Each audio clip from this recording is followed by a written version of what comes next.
we tried out a few. Most accommodations that are using this technology are short-term rentals. So syncing reservations with keypads and generating access codes and managing access and security in general, they're all built for short-term rentals. So you can take that and kind of shoehorn it for a hotel, but it becomes difficult, it becomes confusing for your employees. You have, 50 or 100 rooms, but in the software, it's like you have 100 houses, right?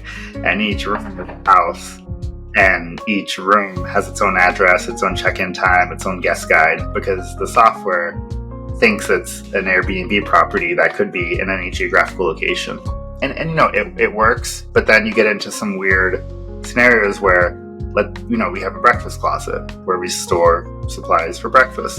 It's not a room, it's not a house, it's not a property, it's a closet. And for that to work in the software, you have to do kind of these backflips to get it to work. And they're not attuned to what a hotel would need for a smart access. So for example, our hotel gets a lot of walk-in, and we make a reservation, and within a minute, they want to get into the room, obviously. So in the old world where you make a magnetic key or an RFID key, there's no issues because there's no lag time between the moment you give them the key to the moment they try to access the room.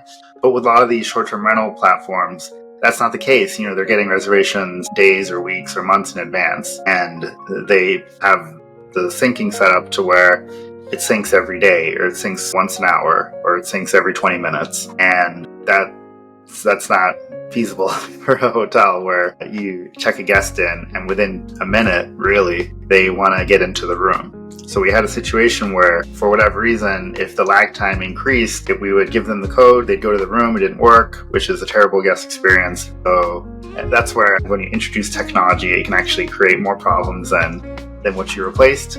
Thankfully, it doesn't have to be that way, right? Because I think you guys would solve that.